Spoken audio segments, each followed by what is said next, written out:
Hey, Jordan Sheridan, not live on a Thursday, May 23rd. Hope everyone is having a lovely day. I have been working, and looking forward to Sunday. We'll get into Sunday again. As you know, we've been under live stream jail for 90 days, and that, fortunately, is almost up. So we're excited about that. We're also working on some other things behind the scenes to try and grow Status Coup, which obviously you're a big part of. So immediately, once you tune in to these non-live streams, you know the drill. Smash the like button.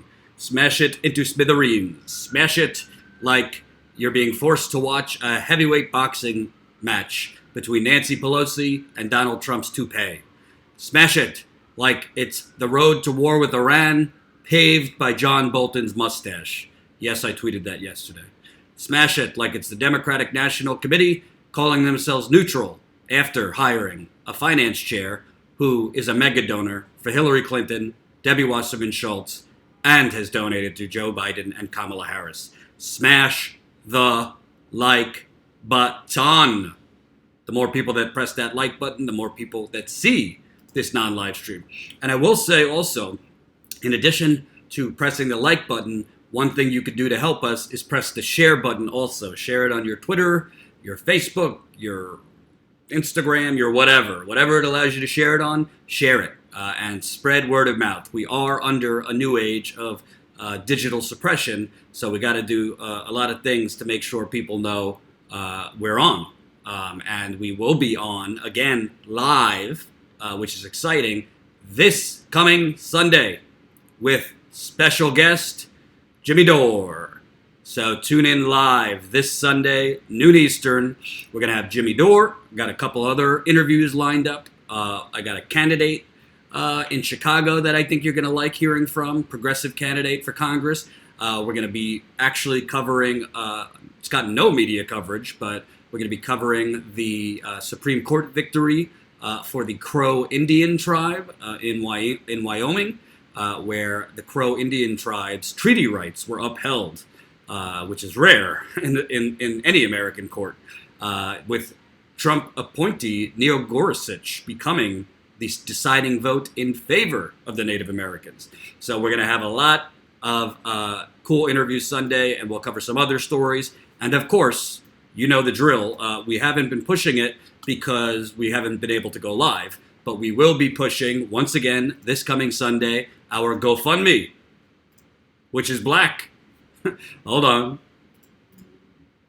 Does it work now? Ugh, OBS. 1 second. Here we go. We will be pushing our GoFundMe, which you can start contributing right now if you so choose. We are at $53,558. $53,558. Close to our $75,000 goal. Not quite close, but not so far away. So we got to get to that $75,000, and we got to get to it lickety split, because we want to get on the road. I'm already getting emails from Bernie's campaign. You got Bernie in New Hampshire this weekend. Then Bernie's going to Nevada. We would like to hit the road, cover Bernie's campaign, but we unfortunately, we're not, fortunately, we're not taking money from the usual suspects, the corporate interests, the oligarchy, the foundations, and all those, and also like the likes of AT&T, CNN, the likes of Comcast, NBC, the likes of Amazon, Washington Post. We don't take any of that dirty money. So we want to grow through you. We know a lot of you have already been tapped out donating to us, so we understand. But if you got a couple bucks, you could start right now, right there in the GoFundMe. We'll put the link in the Super Chat, and it's a Super Chat too, so whatever you prefer. If you want to donate through GoFundMe, if you want to donate through Super Chat, we prefer GoFundMe a little bit more because YouTube takes 30% of our Super Chat contributions. But I'm super excited to be live with you again this Sunday, noon Eastern. I don't know how long we'll go. I did just recently have back surgery, so I can't set up super long, but we will be live, and Jimmy is nice enough to break out of live stream jail with me. Colin made that graphic, so we got me melting away those those jail bars, and Jimmy. And we got a lot to talk about, Jimmy and I. So I'm excited to have him. I also want to remind you, Status Quo is only going to grow based on our paid membership. You have all these companies now, digital companies, and even HuffPost now is doing membership. Well, they're catching on to the fact that the only way to grow is through you, the viewer. But there's a difference between them and us. We are not asking you to pay money and become members so that we could offer you the same Trump Russia derangement 24/7. Why would anyone pay money for that? Honestly, we are trying to grow and get new members based on in the field reporting. We really want to get out there in the field. That's our bread and butter. We want to cover the campaign. We want to cover the disappearing middle class. We want to cover environmental genocide, police brutality. I got actually stories on all of those today, actually. So there you have it. $5 a month, $10 a month, $20 a month, $179 annually. I definitely enjoyed our members only call last night. Our monthly members call. We had a good attendance. I think there was like 20, 25 people. So that was awesome. Thank you guys for joining. And we will definitely have new things coming up exclusively for members. So statusquo.com/join. And this month, if you become a member, you were given $5 members a sticker, Status Quo sticker, and $179 annual members, anyone who signs up for the rest of this month, a Status Quo mug for you to do whatever you want with. Put whatever you want in there. So, big day. There is McDonald's workers striking all over this country, and you have the original Fight for 15 progressive who's been with fast food workers for years. He's out on the picket lines with them. And then you have a lot of Johnny-come-lately faux-gressives. Somebody left in the comments for me to start calling them the faux-gressives rather than the faux-progressives. So then you have some of the faux-gressives out there trying to get some of that Bernie juice. So let's hear Bernie talking. Oh, the McDonald's workers, they are protesting. I saw Dallas, I saw Chicago, I saw Flint, I saw Detroit. We saw, I think I saw Washington too. It's 12 cities around the country. And Bernie was out there talking to the peeps, like always. So let's hear what Bernie had to say, talking to some of the McDonald's workers that are striking. And they are striking not only for $15 minimum wage, but there is a sexual harassment epidemic going on in these fast food chains, McDonald's and others, where female workers are being sexually harassed in many ways through their managers. There's also awful working conditions at these McDonald's restaurants all over the country. So let's hear what Bernard Sanders had to say. And hello, workers all over this country are standing up and fighting for justice. And let me tell you guys, what Adriana just said is absolutely true. You are here years ago when people talked about raising the minimum wage from $7.25 an hour, where it is right now, to $15 an hour. We were told that we were crazy, we were extreme. It will never happen. But because of the courage of SEIU and Fight for 15 and thousands of workers who stood up and told the American people that we are human beings. We cannot raise our families. We cannot pay the rent. We cannot put gas in the car on $8 or $9 an hour. We need a living wage, and that living wage is $15 an hour. And you stood up in cities all across this country, and the American people and politicians began to listen to you. And state after state said, you know what? These workers are right. We're going to raise that minimum wage to $15 an hour. Right now, because of the efforts of SEIU and Fight for 15 and all of you, 7 states in this country have now passed legislation to raise the minimum wage to $15 an hour. And a couple of months ago, the relevant committee in the United States House of Representatives passed out of that committee legislation to raise the federal minimum wage to $7.25 an hour. We have got to do everything we can to make sure the House passes that legislation, and that when it comes to the Senate, that the Republicans give us the votes that we need to pass that legislation. This is the bottom line. Today, we live in the wealthiest country in the history of the world. But tens of millions of workers don't know that because they're working longer hours for lower wages. And we end up with 3 families in America, 3 families owning more wealth than the bottom half of the American people. Does anybody think that that is moral or that is right?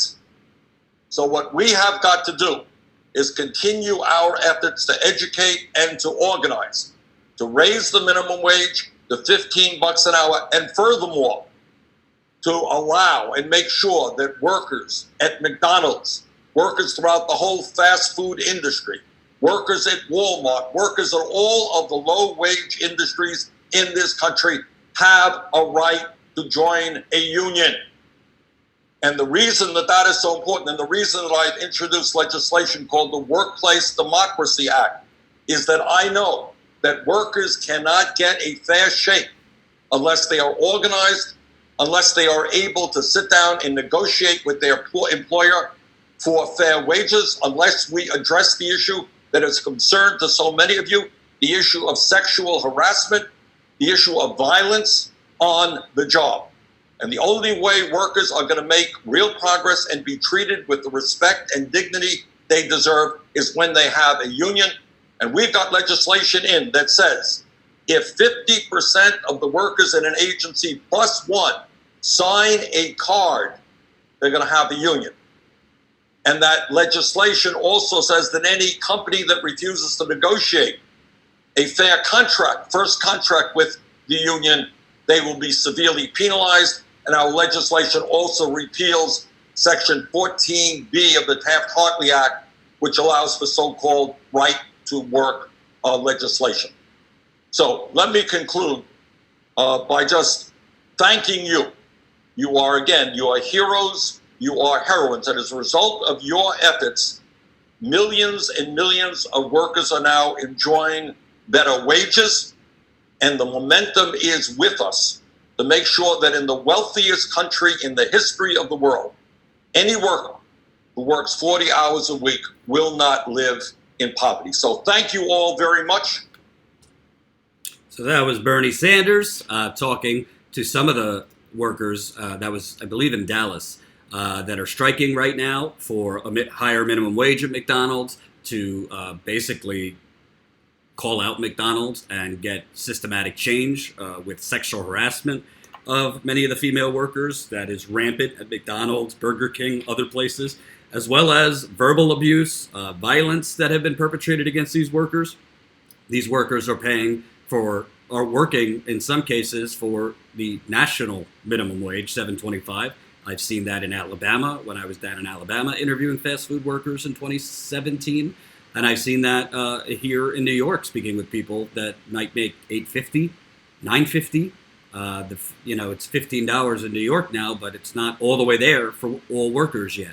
So why I think this is important is, obviously, I think it's important that Bernie do this because it's the right thing to do. And remember, if you have not pressed the like button, smash the like button. Smash it into smithereens. But why did Hillary Clinton lose in 2016? There are many reasons.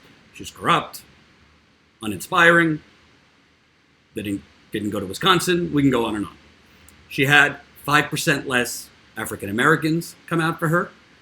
She had 5% less age 18 to 29 come out for her. And she had 6% less Latinos come out for her. All those categories I'm comparing to Obama in 12%. So she had 5%, 6% less in those major categories. Black, Latino, age 18 to 29 come out for her as compared to Obama in 2012. Well, who works at fast food shops? Predominantly. Obviously, older people do too. There's a lot of retirees who can't afford to live on Social Security. They're suddenly working at McDonald's. But who do you see at McDonald's and Burger King and other fast food restaurants? You see a lot of young people who can't get better work. You see a lot of minorities who can't get better work. You see a lot of poor white people who can't get better work. All the demographics that Hillary Clinton suffered with are in that fast food. And it's not only fast food industry. You're talking Walmart. You're talking a lot of different low-wage workplaces where their corporate, behemoth, plutocratic, oligarchic parent companies, talking to you, Walmart, we're talking to McDonald's, we're talking to a lot, refuse to allow them to unionize. So you have Bernie out there. We'll talk about the other ones who are suddenly out there fighting for 15. You have Bernie out there, and he's been consistent out there, speaking directly to the voters who could put him over the top against somebody like Donald Trump. You think these people are going to vote for Donald Trump? No. But do you think these people are going to be so inspired to come out for Joe Biden? Because I don't see Joe Biden out there today with the $15 workers. I've been looking. I don't see Kamala Harris either out there today with the fight for 15 workers. That's not an accident. If they wanted to be there, they'd be there. So you got Bernie Sanders fighting not only so they could have a $15 minimum wage, not only to end the sexual harassment and violence, but to push the right to unionize. That is important.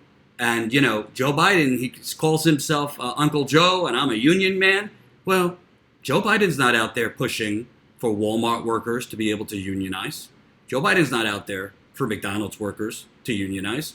As far as I know, neither is Kamala Harris. Bernie Sanders is the main candidate that has stressed unionization. He has also unionized his campaign. So when you look at that Rust Belt, what has happened to that Rust Belt that defeated Hillary Clinton and elected Donald Trump? Their jobs have been offshored. Their unions have been shrinking and decimated. NAFTA. So Bernie Sanders is pressing all the right buttons. Yes, there's these polls. I'm not going to get into today's ridiculous poll from Monmouth, which again oversampled older people and undersampled younger people to show that Joe Biden is crushing Bernie Sanders. I've already reported quite a few videos showing you why, yeah, they're getting to that number because they're oversampling older people and undersampling young people. Not difficult to get that to get to that number if that's how you're going to do it. But I think this is really smart by Bernie Sanders, and I also think he could compare and contrast on that debate stage. Hey, Joe, were you out there with the McDonald's workers? Were you out there with the Verizon workers that I was trying to get better pay, help them unionize? You out there with the communications workers of America? You out there with Walmart? Have you fought Amazon and won? I mean, Bernie Sanders is the only one on that debate stage that has that story to tell because he's been doing it consistently. And let me tell you something. It's a very popular story with progressives. It's also a popular story with some of the people that watch Fox News. There's a not so small, it might surprise you, but there's a not small part of the Republican Party that is blue collar.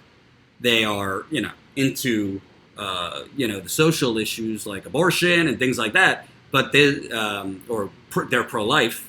They're into being anti-immigrant and this and that, but they're mostly economic. They would, and I know Republicans like this, they would vote for someone that they don't agree with on all social issues, but they think has their best interest and is more with the blue collar worker like they are. Want to know why? Because they just did it. You think a lot of those blue collar workers and a lot of those Trump voters loved Donald Trump? You think a lot of them agreed with the way he carries on? You think a lot of them agreed with all of his positions? A lot of them didn't agree with him saying, let's ban the Muslims, let's do this. But he spoke to their economic anxiety. They spoke, he spoke to them, it was lies coming out of his mouth, but he spoke to what they feel has been missing from the Democratic Party. He spoke to basically their feeling of abandonment from Michigan to Wisconsin to Ohio to Pennsylvania.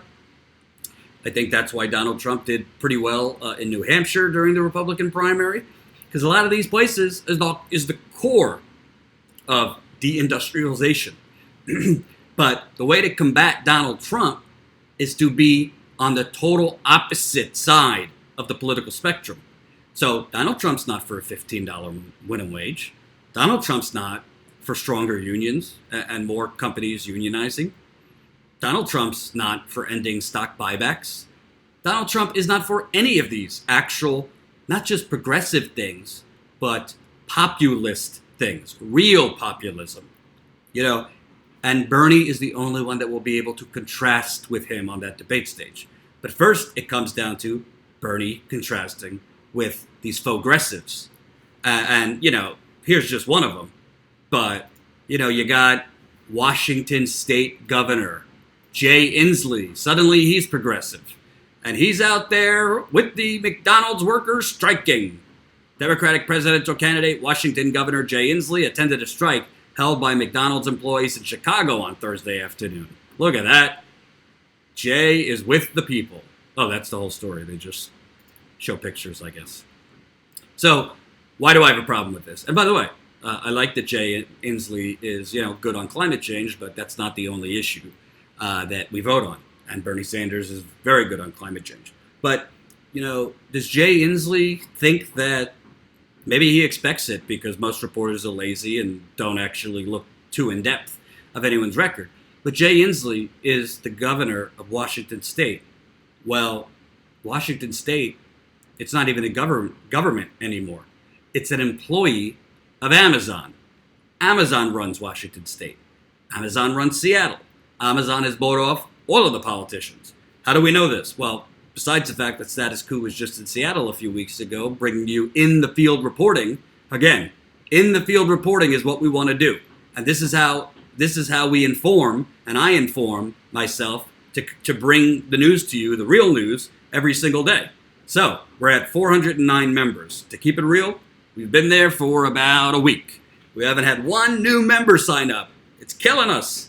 So sometimes we're doing, you know, having a lot of growth, and sometimes we're stagnant. Right now we're stagnant. So become a member. Our hope is to get to 450 by the end of this month. That's a stretch, considering there's only 10 more days, but I do believe in miracles. So become a member for as low as $5 to $10 a month and get all the bonus content and support real independent media.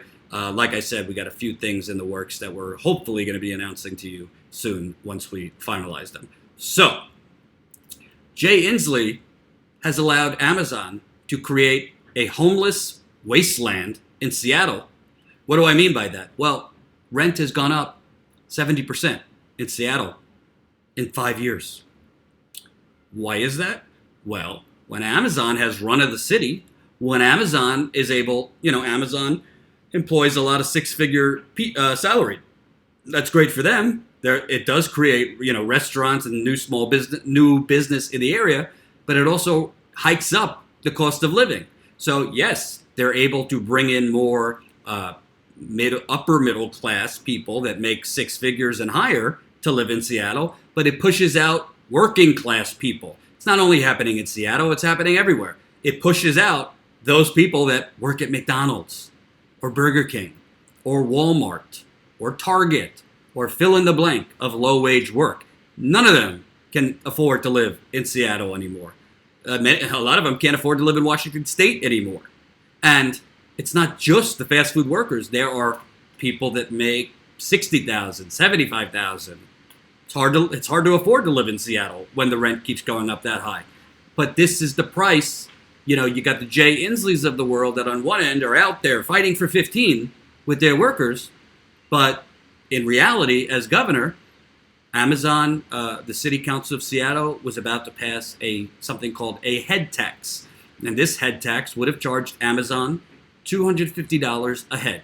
Not just Amazon, Microsoft, other companies like it, $250 a head to go towards affordable housing, because affordable housing has become non-existent because companies like Amazon, Microsoft, Boeing are responsible, yes, for creating higher wage jobs, but for also pricing out lower wage workers. So are we just going to have just a country where, you know, when one class goes up, when one set of people with certain skills are able to get six-figure jobs in tech, well, that means then we're just basically going to make the city a tale of two cities, where those people could live and thrive and eat at the restaurants and drink at the bars and, you know, be merry and yuppie and enjoy life, while the rest of the city blocks are littered with homeless people in Seattle, where people who are Seattle natives can no longer live there.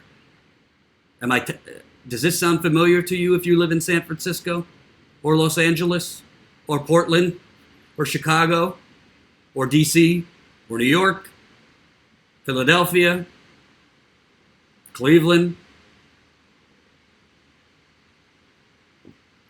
So, Jay Inslee, spare me.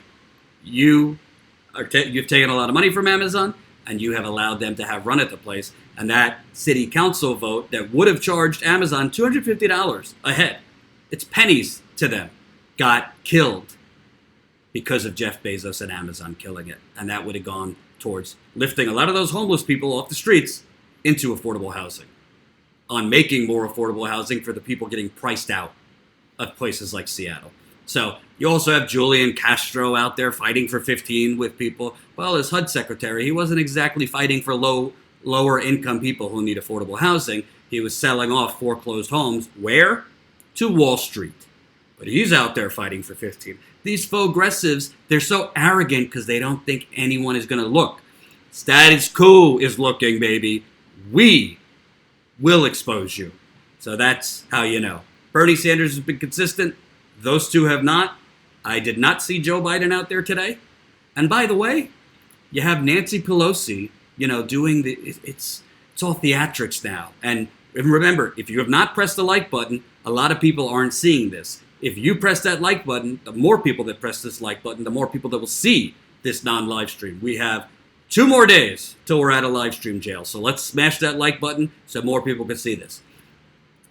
Nancy Pelosi is now giving press conferences every day to basically get under the skin or toupee of Donald Trump and get him angry. And CNN and MSNBC and the New York Times and all the pundit class and all the fake journalists, they love it because it's just Trump versus Pelosi. Let's get the boxing match sound effects going. It's conflict, it's sensationalism, it's lazy journalism, it's not even journalism. But Nancy Pelosi gives this press conference today on, Trump is involved in a cover-up and all this stuff. They're still, beating the drums of Russiagate till they're blue in the face. She didn't mention the events going on all day for the fight for 15. Nope. Didn't mention any of it. This is the opposition party that doesn't mention when thousands and thousands and thousands of workers are protesting against one of the biggest corporations in the world. Why is that? Maybe because their donors don't want to highlight it. So I'm supposed to cheer Nancy Pelosi and fighting Trump and his cover-up and all these things, when I just know if they retake power, it's just going to be the same old, same old. I don't want same old, same old. Can you guys afford same old, same old? If you can't afford same old, let me know right now. Put it in the super chat. I'd like to know, do you think the way to defeat Trump is to have Nancy Pelosi standing up there, is to have these faux aggressives out fighting for 15 when it's going to be revealed that they're total hypocrites and that they've been Julian Castro's policies and Jay Inslee's policies and Pete Buttigieg's policies have been stomping on these workers for years? We need something progressive. We need a contrast to Donald Trump, not Republican light. Before I get to my next story, as a reminder, we're trying to grow membership at Status Quo. That is how we grow. You can become a member for as low as $5 to $10 a month. What is real journalism worth for you? Let's hear from Ty Bayless. Out front tonight, chaos at the White House. President Trump's deputy chief of staff, his communications director, is just because of their connection to President Trump. And I know you've been saying... We learned recently that Donald Trump threatened to sue his former schools if... Tired of hearing about Trump 24/7? Become a member at statusquo.com for only $10 a month. Click the notification. With your help, we can start the media revolution. And before Bernie went on stage, I spoke with his supporters online here, and you really get that feeling from them. A lot of people I spoke with said, this... Ty Bayless, working like a madman to get this documentary cut down. We are submitting our Flushing Flint documentary. Hold on one second. We're submitting our Flushing Flint documentary to Michael Moore's Film Festival on May 31st. We're going to submit it to a couple other film festivals. And we also are discussing, I told our members last night on the call a little bit more of that, a little bit more in depth about this, but we're also having discussions with an outlet that is aligned with our values. So we'll see about distribution. So we'll see what happens. So, as Bernie Sanders, and remember, if you have not smashed, and I mean absolutely smash that like button, you're in trouble. If you haven't smashed the like button, I don't know what you're doing. Smash it, smash it, smash it. And also, if you're feeling super or even okay, let us know in the super chat. We are also going to be returning to our GoFundMe this coming Sunday and raising money for our GoFundMe. Right now, we are at $5,558. Maybe we could get to 5,000. Oh my God, can you tell I haven't slept? $53,558. Maybe we could get to 53,000 before Sunday. Let's try to get to 53,000. Let's try to get to 54,000. Excuse me, 54,000 before Sunday. And Sunday, if you just came to this now and you didn't hear earlier, we're going to have Jimmy Dore on with us to help us get out of live stream jail. We're also going to have a Chicago, Illinois candidate for Congress who's very progressive. We're also going to have a Native American treaty rights expert because there was just a huge, huge victory in the Supreme Court for Native Americans that, of course, corporate media is not covering, but Status Coup does. We are very, very passionate about covering Native issues. We think it needs to be covered more. When we do get more funding, hint, hint, GoFundMe, hint, hint, become a Status Coup member, statuscoup.com/join. We do want to go out and cover life on reservations. We want to cover a lot of the pipelines you have no idea about that are threatening these Native American communities. We'd like to cover the mining that is going on near these Native American reservations that are making people sick and get cancer. We would like to cover a lot of issues, but we need the funding to hire another reporter, to boost our marketing, our advertising, and have money to travel. So statuscoup.com/join. We're raising money the right way, through you, the people. You know who is raising money a little bit different? Take a guess. Who's raising money, maybe not as much through people, but raising money through plutocrats? In February, Pete Buttigieg stepped into the Manhattan office of Wall Street veteran Charles Myers to talk politics over deli sandwiches. Making me hungry hanging out with Wall Street bigwigs over a little turkey and pastrami. Citigroup Inc. Managing Director Jan Kotenlem hosted a fundraiser in March for Kamala Harris at his Fifth Avenue apartment, where she shook the paw of the banker's labradoodle. Oh, God. 3 days later, former Goldman Sachs Group Inc. partner Bruce Heyman raised more than $100,000 for Amy Klobuchar at his home in Chicago. He's also planning an event for Joe Biden this fall. Oh my God. America's Mayor Pete Buttigieg is sitting there having pastrami sandwiches with Wall Street bigwigs.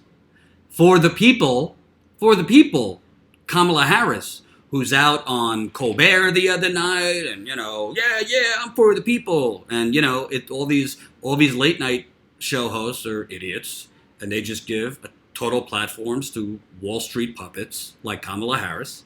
I like Colbert normally, but the media is public relations for Wall Street. The corporate media, and I'm throwing in the late night shows with that. I'm showing in the morning shows with that. I'm throwing in The View with that. It is PR and free advertising for Wall Street, fossil fuel companies, big pharmaceutical companies, Silicon Valley, and big real estate.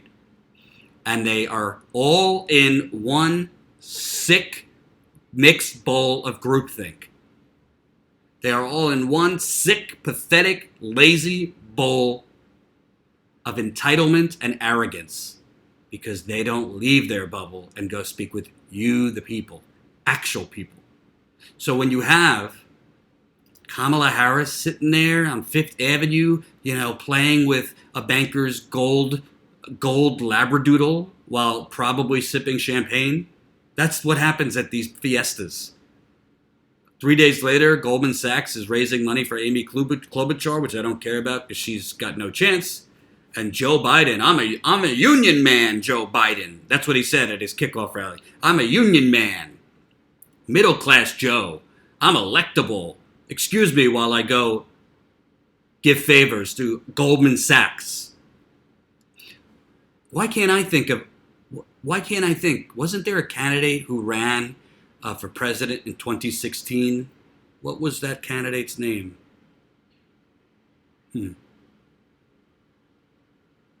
What was that candidate's name? She was a Democrat. She loves war. She gave private speeches to Goldman Sachs. She said she had a public position and a private position.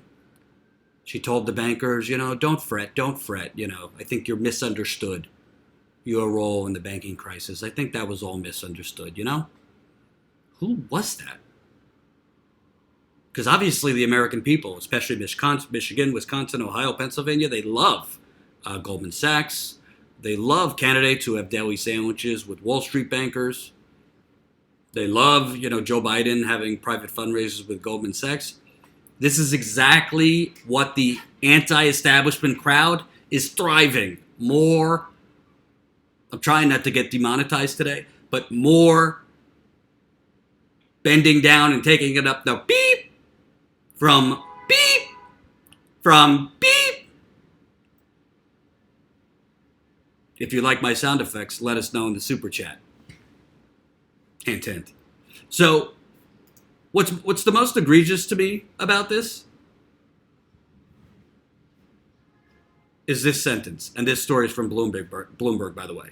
The mayor of South Bend, Indiana, the senators from California and Minnesota, and the ex-vice president are among the Democratic presidential candidates disavowing corporate cash, lobbyist checks, and the super PAC system. They're trying to outdo each other with promises to finance their campaigns with grassroots contributions. Well, Joe Biden's definitely going to get those grassroots contributions from the bingo halls all over America. Sorry to my viewers from senior homes. I'm not trying to be ageist. But while they play down the role of money and influence, longtime Wall Street donors who have both say little has changed.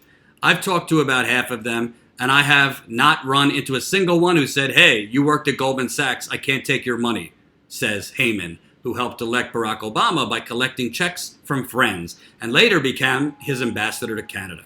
I've not heard that ever. Well, no wonder. No wonder Barack Obama never jailed a banker as president after the bankers brought down the global financial economy. All the bankers put him in office. And I was hoodwinked. Were you hoodwinked by then candidate Obama? You spoke about parting the seas, lifting the skies, lifting us up to a new kind of politics, a post-partisan era. But then he had to take bathroom breaks to bend over and for Wall Street. Oh, sorry, that's Obama calling me. He wants me to cut it out. So, you got Kamala Harris. I'm for Medicare for all. You think her Wall Street bankers that are invested in big pharmaceutical companies are for Medicare for all? Got Pete Buttigieg. I don't even know what he's for. He says, oh, it's about values. Let me show you my value. We'll get to policy later. Yeah, he'll propose whatever policies that Wall Street guy that he ate sandwiches with, tell him he's allowed to propose. Amy Klobuchar, I don't care. Joe Biden, I'm for a public option, and he's running on unity. It's like Hillary Clinton with a penis is running again. That's his message. We need to unify. And the people who talk about unifying, they are the people that don't have any actual progressive or populist policies. That's who talks about unifying.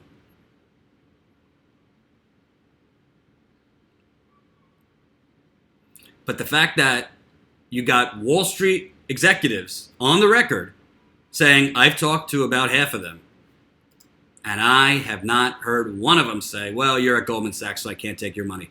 And this is when the arrogance comes into play, and this is when the sociopathic nature of our politics come into play. When you have people like Kamala Harris by day going out there and putting on this show that she's for the people, and she's for Medicare for all, and she's for free college or debt-free college, whatever that means. It's not free public college tuition. And she's for, raising money for raising wages for the teachers, and all of these things that sound pretty nice. But Wall Street executives are not for any of those things, because Wall Street executives make their money by investing in the very plutocratic and oligarchic corporations and entities that would go down if Medicare for all were a thing, that would be harmed if free public college was a thing. They would be harmed with a minimum wage increase. They would be harmed with stronger labor unions. Wall Street is at the center of everything in American life. As Mike Gravel said in our interview, if you haven't seen my interview with Mike Gravel, it's up here on the channel. It is the military-industrial complex via Wall Street running the country and the media. But let me ask you a question. Honestly. And I'm not only saying this, I'm really not only saying this because we're trying to grow our membership and we're trying to raise money. I want to ask you, do you expect any journalists at Kamala Harris rallies, or any journalists that interview Kamala Harris, or any journalists that interview voters for Kamala Harris or Joe Biden? Do you expect any of them to bring this up? Do you expect any of them to bring up that her largest donor in her entire career is Warner Media? You know who Warner Media was the parent company of until last year? CNN. So basically, Kamala Harris's bigger financial sugar daddy was CNN's parent company. AT&T now owns CNN. I'm sure they gave money to Kamala Harris too. You think anyone's going to challenge Kamala Harris voters on, well, if you want, tax cuts for the middle class, if you want, expanded health care, if you want more pay for teachers, do you expect somebody who's taking a lot of money from Wall Street, the same Wall Street that is against every single policy that she's saying she's for, do you think they're just giving her money for charity? Or do you think they're giving her money because they expect something in return? Do you remember a candidate named Barack Obama who said he was against Wall Street excess and greed, and then never actually jailed any bankers and passed a toothless Band-Aid called Dodd-Frank over a gunshot wound? You're not going to have any journalists do that because A, they're paid not to tell the truth. B, they're paid not to challenge corporate candidates on their corporatism. And C, they are paid to focus on the sound bites, the theatrics, the narrative, and the brand. That's how Kamala Harris has been propped up to the point she is now, which is still not that high. She's still polling at 8 to 10% in most national polls, despite all the free airtime she's gotten from CNN, despite all of the adoring coverage she's gotten from places like The View and Stephen Colbert the other night. They're making a Hillary Clinton disciple. You know who's running Kamala Harris's campaign and all her staffers? They worked for Hillary Clinton's 2016 campaign. You know who's donating a lot of money to Kamala Harris? Hillary Clinton donors. Why do you think Kamala Harris was meeting with Hillary Clinton's top donors in the Hamptons in the summer of 2017, 6 months after she became a senator, to talk about Medicare for all and free college?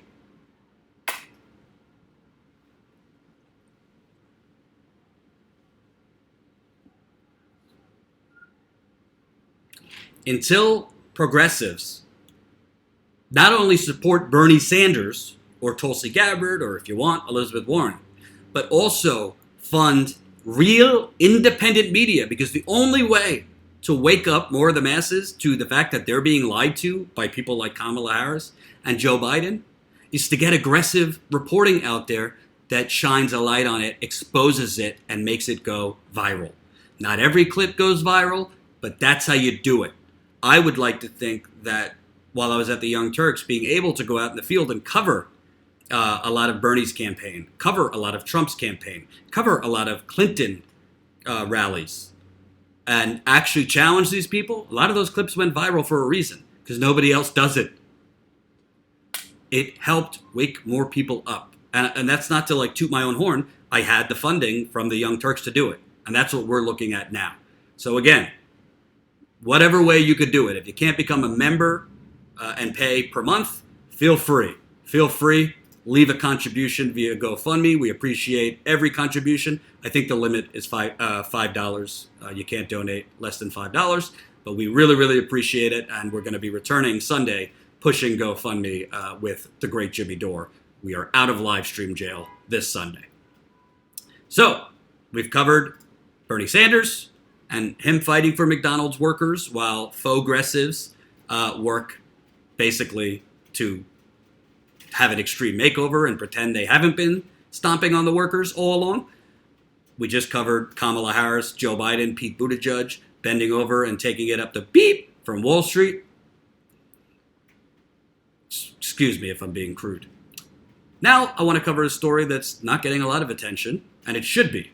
And by the way, it's about to absolutely like thunderstorm and lightning here in New York City. So that definitely is symbolic of the current state of this corporation. I mean country, because we are the United Corporations of America. So, as you remember, there was an African-American man by the name of Eric Garner who was choked to death by New York City police a couple years ago. He was in the street selling cigarettes. In 2014, it's not exactly crime of the century stuff. I think they said he was selling illegal cigarettes, something like that. So, like in every other case, the cops got off for illegally choking this man to death as he stood there screaming, I can't breathe. The cop who killed him got off. Grand jury decided not to indict him for reasons I truly can't even fathom. And Eric Garner's family has been fighting for justice for years since.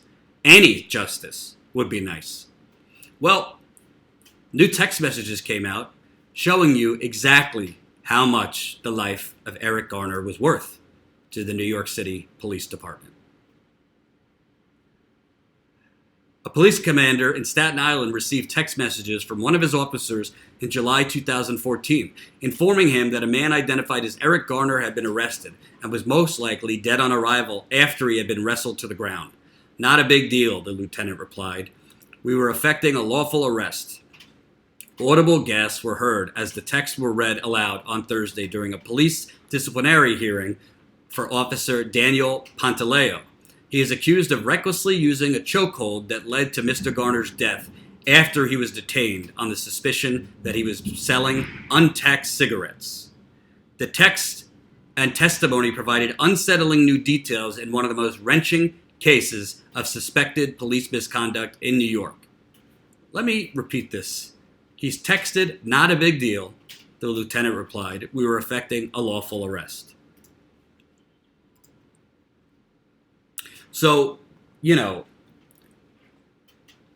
would text not a big deal to somebody who works for you if they, mailed something to the wrong address. You wouldn't like it, but okay. Or if they got something wrong, spelled something wrong, in our case. Not a big deal. Change it as soon as you can. The New York Police Department lieutenant got a text that this guy is dead, and it was not exactly, the best of cases, which I'm about to read to you, and says, not a big deal. The officer has never faced criminal charges. A grand jury on Staten Island declined to indict Officer Pantaleo in 2014. A federal civil rights inquiry has dragged on for years without charges being filed. The statute of limitations expires on July 17th, the 5th anniversary of Mr. Garner's death. So the statute of limitations is in 2 months. An independent police watchdog agency, the Civilian Complaint Review Board, brought the current charges against Officer Pantaleo, which resulted in this week's hearing.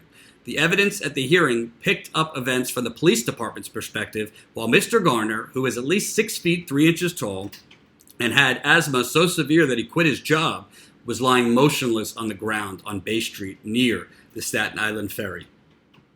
The communication started with Sergeant Samanoff messaging Lieutenant Bannon and telling him that Mr. Garner had been wrestled to the ground, and then adding, he's most likely dead on arrival, using the abbreviation for DOA, using the abbreviation for dead on arrival. He has no pulse, Sergeant Samanoff wrote.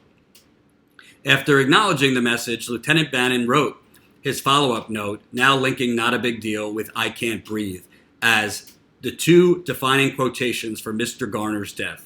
No big deal, Gwen Carr, Mr. Garner's mother, angrily told reporters outside the police department headquarters in Lower Manhattan, where the hearing was held. If one of his loved ones was on the ground dead and someone came up to him and said, it's no big deal, how would you feel about it? During Monday's testimony, the supervisor who oversaw the police's internal review, Deputy Inspector Charles Barton, said that in 2015 he ordered the lead investigator to recommend disciplinary charges against Officer Pantaleo, but the department's internal prosecution unit never filed charges. Look at that. The police protect their own. The medical examiner who performed an autopsy on Mr. Garner testified on Wednesday that the chokehold set into motion a lethal sequence that led to the asthma attack that killed him. Officer Pantaleo's lawyer, Stuart London, said that his client used an approved maneuver, a seatbelt hold, that the police have been trained to use in incidents where people act violently or are being arrested. But the commanding officer of the police academy, Deputy Inspector Richard D., testified on Tuesday that Officer Pantaleo's actions meet the definition of a chokehold. He added that the seatbelt maneuver was never taught nor approved by the department in 2006, when Officer Pantaleo went through the academy, or in 2008, when he received training to become plainclothes officer. Mr. London said this week that his client has been a scapegoat and added that Mr. Garner was in poor health and that he set these factors in motion by resisting arrest. Oh my God. Okay, well, so right now, objectively, I'm in pretty poor health. Just had back surgery.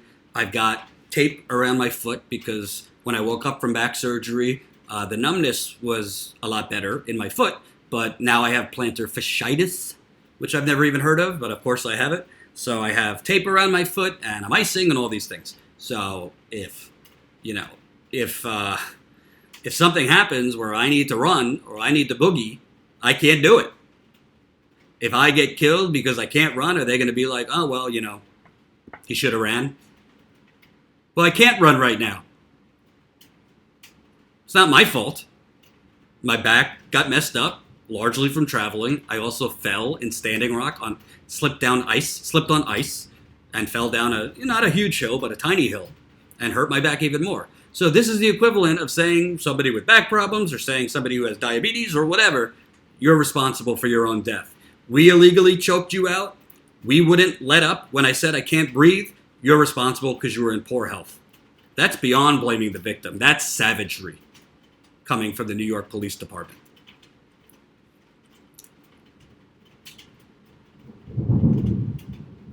You hear that lightning? That's in response to this. Well, that's thunder, excuse me. Mr. London used the testimony of Lieutenant Bannon, Sergeant Samanoff, and two other officers who were involved in the arrest to try to establish that his client was an exemplary officer and that Mr. Garner had been resisting arrest. But the introduction of the text messages under cross-examination by prosecutors from the Civilian Complaint Review Board seemed to damage the defense's case. Lieutenant Bannon was pressed by one prosecutor, Susan O'Hare, to explain his text message. My reasoning, he said, was not to be malicious. It's to make sure the officer knew he was put in a bad situation. Oh, the officer was the one put in a bad situation. Because For the sale of untaxed cigarettes, you needed 4 or 5 officers swarming a large man and taking him down for untaxed cigarettes? Would they do that to a white man? I don't think so.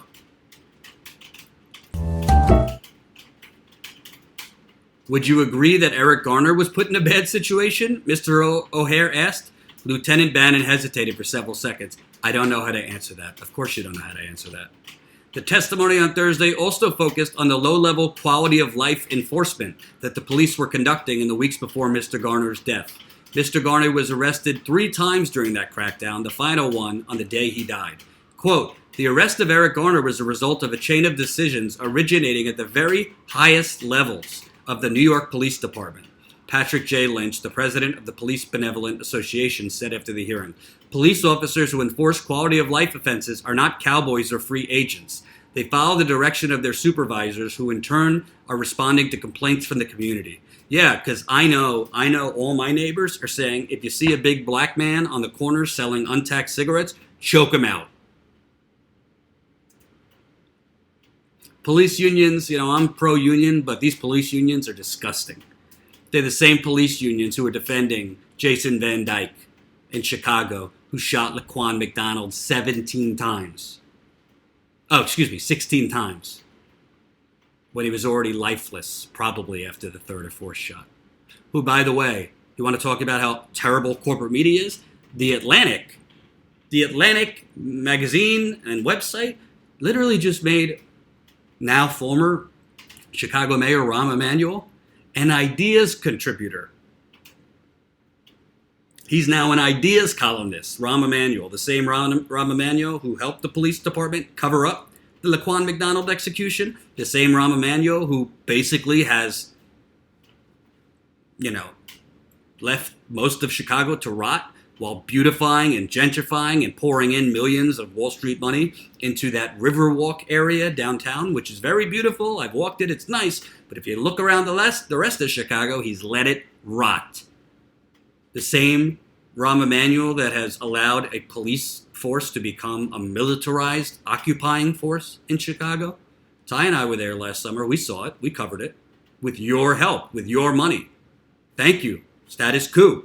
StatusQuo.com/join. Become a member. I'm just telling you the truth. The more members we get, we'll be able to cover the campaign. We'll be able to cover police brutality. We'll be able to cover environmental genocide on the regular. But I need you to do it.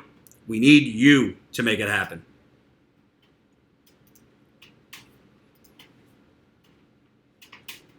In other news related to the Eric Garner death,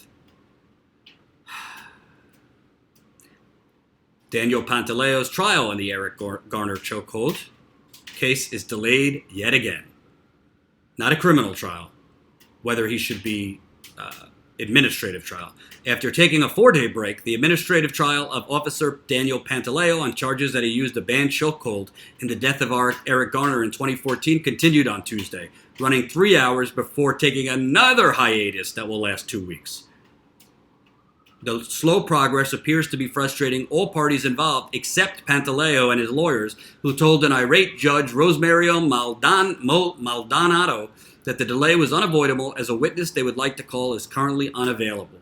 The witness, a medical examiner from Missouri, is expected to challenge the New York City medical examiner's determination that Garner's death was a homicide brought on by a chokehold. But Pantaleo's attorneys said their witness cannot travel now because he is currently the only medical examiner in St. Louis this week. Give me a break. The Garner family doesn't fully understand why are we having so much time off, said Suzanne O'Hare, one of the Civilian Complaint Review Board lawyers prosecuting Pantaleo's case. It's a great burden. It's a great amount of anxiety and emotional stress for them. Maldonado agreed. I've expressed my frustration about this in conference and sidebars, she told Pantaleo's lawyers, Stuart London, before agreeing to suspend proceedings until June 5th. In a pretrial motion last month, Pantaleo's lawyers had asked Maldonado for last Friday off from trial as Pantaleo, who is still employed by the NYPD, had a scheduled vacation. At the time, Maldonado refused, but last week she agreed to recess court that Friday and on this Monday when Pantaleo's lawyers said they were unable to schedule witnesses on those days. This is what you call police stall tactics. You're talking 5 years now. 5 years since this man has been brutally, I call it, assassinated. This man has escaped criminal justice. He's not going to be tried criminally, which is an absurd embarrassment and disgrace. And he probably will get a slap on the wrist administratively, because this is the country we live in. It's an extension, frankly. I mean, what do you call it other than Jim Crow? They're executing black men and they're getting away with it. I know some police officers that are great men. And obviously there's female police officers. But there is a systemic rotting of the apple that's been going on since the beginning of time, where American business, American corporate media bow down. They fetishize the police. And that fetishizing and putting them up on pedestals, no matter what, is what allows them to execute black men with no repercussions, no real repercussions. And this comes down to presidential leadership too. Because frankly, the criminal, we need to start at the beginning. Police reports. Should police reports be written by police involved in the situations? Or should we be talking more to witnesses? Do we need to start talking about, do we need legal observers with policemen at all times? That's the only way you're going to stop police from just, without even thinking, executing black men, but then after the fact, not covering it up with an alternative story. So I know Bernie Sanders is talking about criminal justice reform. I know Tulsi Gabbard is. I know Elizabeth Warren is. Kamala Harris claims to be, even though she locked up a lot of black men for no reason and threw away the key. But this is something, I don't see many media companies following up on Eric Garner and this officer that murdered him. And that's a disgrace, if you ask me. Before I go, want to remind you, this month, if you become a Status Coup member, you're going to get a free $5 Status Coup. If you become a $5 member, you're going to get a free Status Coup sticker. Put it where you want. $179 annual member will throw in a little coffee mug, tea, whatever else you want to put in there. We are at 409 members now. We really are pushing. We want to get it to 450 by the end of this month. So we need you. If you got the $5 a month or the $10 a month, not only do you get behind the scenes content, not only will you be invited to our monthly members call, which we just had last night, which I think the members enjoyed. Not only will you get exclusive behind the scenes videos from in the field that we don't put on YouTube, but you are supporting us so we could go out and cover real independent media. And we've started to see more of you purchasing things in our merchandise store. So we're super excited about that.